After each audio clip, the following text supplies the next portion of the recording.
Donc je m'appelle Louis Poulain, je suis éleveur laitier dans la Manche et je suis aussi en train de créer un projet de start-up en Normandie. Je suis Thibaut Virmounet, je suis agro de formation, donc Paris. Là, j'occupe le poste de directeur de production à la compagnie fruitière. Je m'appelle Hugo Morel. Moi, je suis alternant agrotique, donc c'est une formation qui forme des ingénieurs agronomes au numérique pour l'agriculture. Moi, c'est Romain Delalande, je suis en dernière année à l'équivalent Master 2 de la formation ingénieur agronome. Alicia Lemierre, du coup doctorante en deuxième année sur l'informatique et l'agroforesterie. Et moi, Daniel Pasquel, je suis doctorant INRAE, cofinancé Digitag. Yann Senot, je suis chef de projet chez AgroSud. Et Mathilde Beauchesne, du coup, je travaille pour la chaire agrotique. J'ai découvert aujourd'hui. J'ai connu XAR en fin d'année dernière parce que je cherchais un outil qui me permettait de créer des applications. Et voilà, je suis tombé sur XAR et j'ai vu que c'était français, donc ça m'a intrigué. J'ai vu que c'était assez complet, donc ça m'a encore plus intrigué. Donc voilà, j'ai creusé le sujet et puis aujourd'hui je l'utilise pour mes projets. Concernant XAR, j'ai vraiment découvert l'entreprise aujourd'hui. C'était assez enrichissant que vous puissiez être là sur le séminaire et présenter vous-même votre outil. Et donc non, je ne connaissais pas avant et ça a l'air très puissant.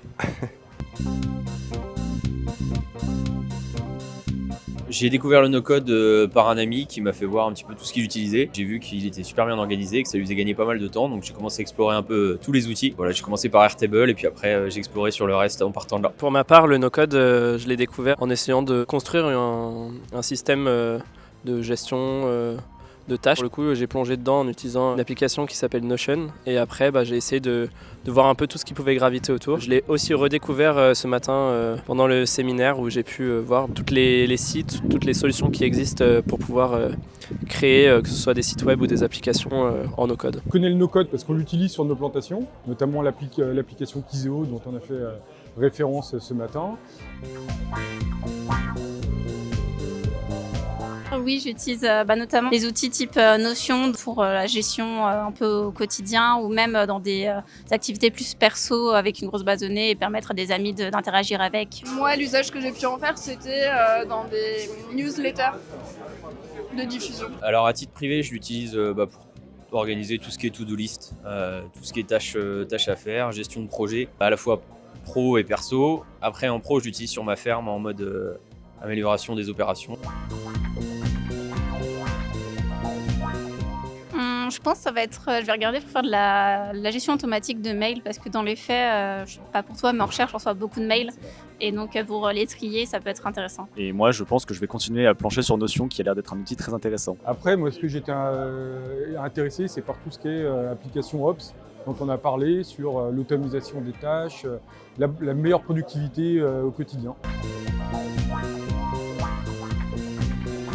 Je pense que ça va être intéressant de diffuser ces outils-là aux étudiants pour qu'ils puissent se l'approprier assez rapidement dans le milieu professionnel. XAR, moi, c'est un outil que je vais continuer d'utiliser, je pense, au fur et à mesure. Concernant XAR, c'est vrai que c'est des outils qui peuvent être vraiment très utiles, de réfléchir à des solutions, comme le disait Romain, assez spécifiques et en fait essayer des choses et sans avoir à gérer derrière toute la complexité que pourrait demander des systèmes informatique traditionnels avec des systèmes complexes de développement. Et donc ça permet de faire des choses assez rapidement et qui peuvent être aussi très modulables par la suite pour n'importe quel utilisateur.